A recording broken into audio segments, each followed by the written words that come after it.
Hey guys, welcome back to my YouTube channel. तो आज हम ड्रैगन कोड सीरीज को फिर से कंटिन्यू करने जा रहे हैं। तो जैसे कि हमने प्रीवियस एपिसोड में देखा था, टांगी बोल रही थी कि क्वान ली की जो हेयर है वो एलिमेंट्स को सेपरेट कर दे रहे हैं, इसके पास और ज्यादा रेजिस्टेंस है। अब ये तो अमेजिंग है। तो एपिसोड नंबर 93 की स्टार्टिंग होती है। लूफेंग बोलते है युआनन मैं भी ट्राई करना चाहता हूँ। क्वान ली बोलता है यहाँ पे आओ लूफेंग।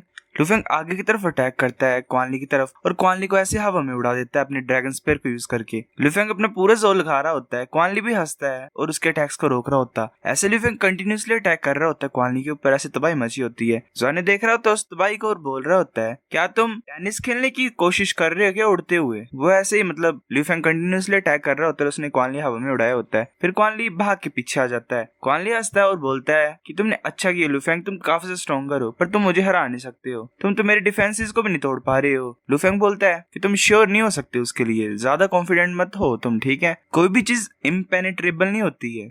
क्वान ली बोलता है मैंक्विन तुम नहीं करना चाहते अटैक, कुछ करो। मैंक्विन बोलती है कि नहीं मैं तंग आ गई हूं तुमसे, तुम कुछ ज्यादा ही सोच रहे हो। क्या सोच रहे हो तुम कि सभी तुम्हारी तरह शो ऑफ कर रहे हैं। मैंक्विन अपनी दूसरी मार्शल साउल को यूज करती है और अपने उस इंस्ट्रूमेंट को बाहर निकाल लेती है। वो बजा रही होती है, उसे एक वाइड एरिया इफेक्ट अटैक जा रहा होता है। ज़ॉनी बोलता है इसकी लाइफ एनर्जी कुछ ज्यादा स्ट्रॉन्ग है। जो एमरेड स्वान है उसने इसे एबिलिटी दे दी है हील करने की, भले हील कर रही होती है सभी को उसको यूज करके। क्वान ली बोलता है वाओ, अब हमारे पास मेज जो हमें सपोर्ट कर सकता है, ये तो कुछ ज्यादा अमेजिंग है। ज़ॉनी सोच रहा होता है अब किसे पता होता अगर हमने ट्राई नहीं किया होता तो। जो प्रैक्टिस सीजन था मतलब ये सेशन था, उसने हमें बेनिफिट ही दिया है। ज़ॉनी बोलता है ठीक है करो, अब टीम्स को स्विच करते हैं। फिर ऐसे हमें ऑफिस का सीन दिखाया था। डीन बोलती है कि उसने बोला कि काफी ज्यादा इंप्रूव की है सभी ने, उन्होंने काफी ज्यादा प्रैक्टिस की है और ज्यादा प्रेशर लगाओ उनके ऊपर, फाइनल एग्जाम से पहले चैलेंज करो उन्हें और उनके मन को भी शांत रखो एक तरह से। अगर तुम्हारे पास कोई सजेशन है तो मुझे बताओ। ज़ॉय बोलता है कि लान ज़ान्यू, बाइजुजू, लैन मैंक्विन, क्वान ली, टांग युगी और युआनन के अलावा जितने बाकी हैं, बाकी जो है उन्हें डुएल करना पड़ेगा हाई क्लास सीनियर के साथ फाइनल एग्जाम में, मतलब सीनियर के साथ फाइट करेंगे बाकी।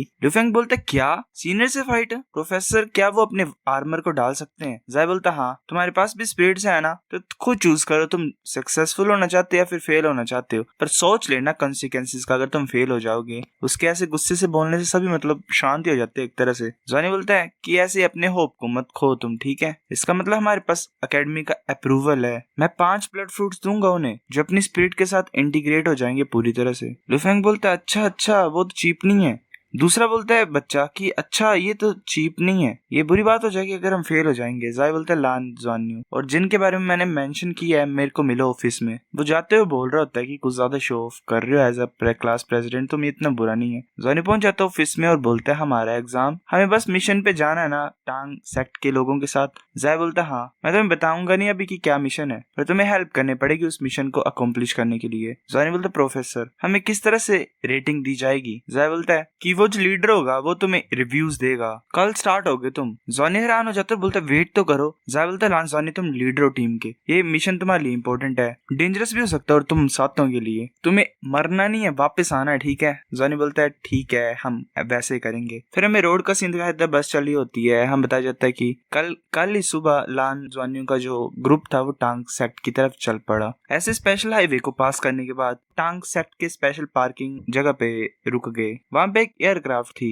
क्वान ली रानी से बोलता है एक एयरक्राफ्ट, ये तो एक एयरक्राफ्ट है। तभी कोई एयरक्राफ्ट से इंसान निकलता है, मतलब बाहर नीचे उतर रहा होता है। वो बोलता है हेलो मैं डेंग बूंग टांग सेक्ट का, तुम फ्रेशमैन हो है ना शर्क के। ज़ॉनी बोलता है हाय मैं लान ज़ॉनी हूँ, मैं फ्रेशमैन हूँ शर्क का, हाँ हम यहाँ पे हैं। फिर ऐसे सभी ने नाम बता दिया अपना अपना, उसे मतलब इंट्रोडक्शन दे दी। जो वो इंसान होता है डेंग बू, वो बोलता है लान ज़ॉनी तुम सेकंड कैप्टन हो, चलो चलते हैं अंदर, तुम्हारा मैं टीम में वेलकम करता हूँ, पर अभी से मैं लीडर हूँ टीम का। ज़ॉनी बोलता है इतना सा सिंपल है। लीडर बोलता है अंदर चलो। ज़ॉनी अंदर घूम रहा होता है, बोलता है तो अच्छा ये एयरक्राफ्ट के अंदर का सीन, वैसे घूम रहे होते हैं। ज़ॉनी बोलता है सीनियर डेंग क्या तुम अकेले पीपल हो टांग सेक्ट के। डेंग बू बोलते है मेरे को कैप्टन बोलो, मैं सीनियर नहीं हूँ, ठीक है हम फ्रेंड्स अब से, बैठ जाओ तुम सीट लो, हम जल्दी टेक ऑफ करेंगे और मैं अकेला यहाँ पे हूँ। ज़ॉनी सोच रहे थे अकेला यहाँ पे है। सीनियर बोलता है वो डेंग बू बोलता है कि तुम भी तो मेरे साथ है ना। ज़ॉनी सोच रहा होता है कि ये इंसान अच्छा लग रहा है मेरे को।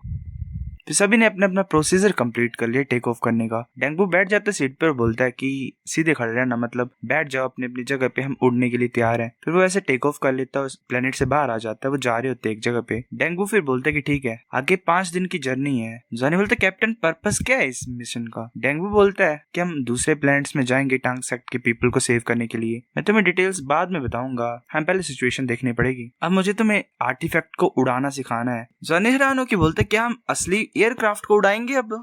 डेंगू बोलता है पहले कपड़े चेंज कर लो। जॉनी कपड़े डाल लेते हैं नए और बोलता है ऐसा तो नहीं करना कि हमें अपनी आइडेंटिटीज को हाइड करना है। हाँ वैसे हो सकता है क्योंकि शर्क यूनिफॉर्म्स जो है वो कुछ ज्यादा फ्लैशी हैं। बाकी सभी अपने कपड़े चेंज कर लेते हैं। डेंगू बोलते है कि अपने स्पेस सूट को डाल लो और तैयार हो जाओ। जॉनी बोलता है अच्छा ये ऐसा मतलब चाहता है कि हम कंट्रोल करना सीख जाएं। मैंकिन बोलते क्या हम कंट्रोल करने लगे हैं? जॉनी बोलता हाँ। मैंकिन बोलती ये कुछ ज्यादा ही बोल्ड है, मतलब ऐसी उम्मीदें लगा रहा है हमसे। डेंगू बोलते तुम ज्यादा चिंता मत करो, स्पीड गाइड टेक्नोलॉजी में कुछ ज्यादा एडवांसेस हुई हैं, तुम एयरक्राफ्ट को उड़ा सकते हो अपने ब्रेन को कनेक्ट करने से। जॉनी डाल लेता है उस हेलमेट टाइप को। डेंगू बोलता है कि ऑर्डर्स देने की कोशिश करो और एयरक्राफ्ट को कंट्रोल करो। जॉनी ऐसे मूव करा रहा होता है एयरक्राफ्ट को। जॉनी बोलता सच्ची जो ऑपरेशन है इस एयरक्राफ्ट का, मतलब इसे उड़ाना तो ज्यादा आसान है इंटरस्टेलर से। डेंगू बोलता है याद रखना टर्न्स लेनी है तुमने, अपने फ्रेंड्स को भी देना ट्राई करने के लिए। ऐसे पायलटिंग आसान होती है पर जब बैटल्स का टाइम आता है तो मुश्किल हो जाती है, तुम्हें फिर साथ में काम करना पड़ता है। वो एक चिप टाइप को निकालता और बोलता है इसमें डिटेल्ड डिस्क्रिप्शन है पूरी आर्टिफैक्ट के, मतलब एयरक्राफ्ट के बारे में, याद कर लेना सब कुछ। मैं जाता हूँ और ब्रेक लेता हूँ, एयरक्राफ्ट को एक्सप्लोर करो और वैसे ही टर्न लेते रहना उड़ाने के लिए। क्वानली और टांग यूगे भी देख रहे होते हैं। जॉनी बोलता है कि मेरे को कुछ अजीब सा लग रहा है पर चलो ठीक है हम एडजस्ट करते हैं पहले थोड़ा बहुत। ये भूलना मत कि हमारा टेस्ट है। फिर 3 दिन के बाद ऐसे ही फ्लाई करते हुए डेंगू ने सभी को बुलाया द्वारा। डेंगू बोलता है कि सभी सुनो ध्यान से, हम ब्लैक होल के अंदर घुसेंगे ठीक है, ताकि हम एक अल्फा जंप को परफॉर्म कर सकें। इसके बाद हम जरा भी सेफ नहीं होंगे, स्ट्रॉन्ग रहना तुम सभी ठीक है। हम फिर अपने डेस्टिनेशन में पहुंच जाएंगे इस जंप के बाद, जो कि प्लेनेट ऑफ सिन है। जॉनी सोच रहे थे प्लेनेट ऑफ सिन जो इंसिडेंट हुआ था मेरे साथ वो उन्हीं ने किया था। डेंगू बोलता है मैं तुम्हें कुछ बता देता हूँ, ये नॉर्मल प्लेनेट नहीं है, वो इस गैलेक्सी में एग्जिस्ट करता है। साथ में डायमेंशंस भी हैं जो सही नहीं है, मतलब डिस्टॉर्टेड है, एक तरह से डिस्टॉर्टेड। हमें ब्लैक होल्स को यूज करना पड़ता है अंदर जाने और बाहर निकलने के लिए। उसमें कुछ ज्यादा रिसोर्सेज है और वो गॉड लेवल वॉरियर को प्रोड्यूस कर सकता है। और कुछ रिसोर्स ऐसी हैं जो कि हमारे फेडरेशन प्लेनेट में भी एग्जिस्ट नहीं करती हैं, इसलिए काफी ज्यादा ऑर्गेनाइजेशन जो है वो टेक ओवर करने की कोशिश कर रहे हैं उसके ऊपर। पर कुछ टाइम पहले टांग सेक्ट के जो स्काउट थे उन्हें पकड़ लिया गया था वहां पे। हमारा जो मिशन है वो उन्हें रेस्क्यू करना है। तुम्हें मेरे प्लान को फॉलो करना पड़ेगा। अगर हम फेल हो जाएंगे तुम्हारी मिस्टेक की वजह से तो शर्क की गलती होगी, शर्क को रिस्पॉन्सिबल कंसिडर किया जाएगा, तुम समझते हो? जॉनी बोलता है हाँ। डेंगू बोलते हैं कि ये जो एयरक्राफ्ट है ये इंटरस्टेलर पायरेट्स के नाम से रजिस्टर है, हम उनका नेम यूज कर रहे हैं अभी के लिए। हम 2 घंटे दूर हैं अभी ब्लैक होल से, तैयार रहो तुम एंट्री के लिए। सभी वैसे मूव कर रहे होते ब्लैक होल के पास, और भी ज्यादा शिप्स होती हैं। डेंगू बोलता है कि 10 से ज्यादा और शिप्स हैं एंट्रेंस पे, इन्हें चेक किया जा रहा है और इन्हें टोल पे करना पड़ेगा अंदर घुसने से पहले। जो टोल है ब्लैक होल के लिए वो एक क्यूब है जो कि कुछ ज्यादा रेयर मेटल है। वो फिर ऐसे एंटर कर रहे होते हैं ब्लैक होल में। डेंगू बोलता है कि पे करने के बाद तुम डायरेक्टली एंटर कर सकते हो होल में। वो ऐसे होल में एंटर करते दूसरे साइड से निकल आते हैं। वेल ब्लैक होल डिस्ट्रॉय नहीं कर देता सब कुछ को। आई डोंट नो किस तरह की साइंस है यहाँ पे।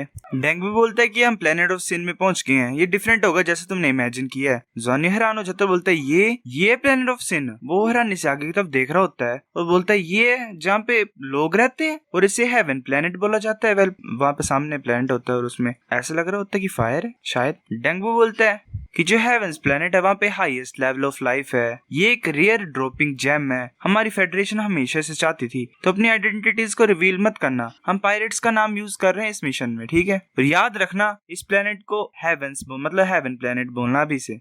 ये लिबर्टी का वर्ल्ड है, यहाँ पे पावर रूल करती है। जॉनी को एनर्जी कवर कर रही होती है वैसे ही, और वो सोच रहा होता है जो एयर है यहाँ पे वो कुछ ज्यादा फ्रेश है, ये तो लाइफ एनर्जी से फिल्ड है। फिर ऐसे वो एक जंगल में लैंड हुए जिसे लूहाई बोला जाता था। डेंगू और वो निकल रहे होते बाहर की तरफ और डेंगू बोलता है कि जो रूल्स हैं उसके अकॉर्डिंगली जितने भी एयरक्राफ्ट होते हैं उन्हें लूहाई में लैंड करना पड़ता है। सभी को सिटी में फिर चल के जाना पड़ता है, कोई भी व्हीकल अलाउड नहीं होती है। वो ऐसे ही नियरेस्ट सिटी की तरफ चल रहे थे, वो रुक गए थे वहां पे डिनर करने के लिए और ऐसे मतलब उन्होंने कैंप को सेट किया होता है। डोंकॉन की बोलती है कि यहाँ के एनिमल तो नॉर्मल ही है, क्या स्पेट एनिमल्स भी यहाँ पे रहते हैं? डेंगू बोलता है कि वो यहाँ पे रहते नहीं है, पर हाँ वो एग्जिस्ट करते हैं इस प्लेनेट पे। इस प्लेनेट पे स्पिरिट टावर्स भी हैं। जॉनी बोलता है कि स्पिरिट टावर्स भी इस प्लेनेट में फेडरेशन ने अलो की है ये। डेंगू बोलता है ये उनके खुद के रीजंस हैं। तभी कोई बोलता है वहां पे आ जाता है और बोलता है कि कोई यहाँ पे है कैप्टन। वो वहां पे गन लेके आ जाता है। वो इंसान बोलता है कि यहाँ पे चल क्या रहा है, फायर क्यों है यहाँ पे। डेंगू पीछे का तो देखता है उसे। डेंगू बोलता है कि हमें माफ कर दो, हम इसे खत्म कर देंगे अभी। वो एक क्यूब टाइप को दे देता है उस इंसान को। सो गाइस, एपिसोड नंबर 93 इतना था। अगर आपको वीडियो पसंद तो लाइक करनी, बेफिक लाइक कर दो, शेयर कर दो, उसके साथ कमेंट करके बताओ अगर आपको वीडियो कैसे लगी है। सब्सक्राइब करो, तब तक के लिए बाय बाय।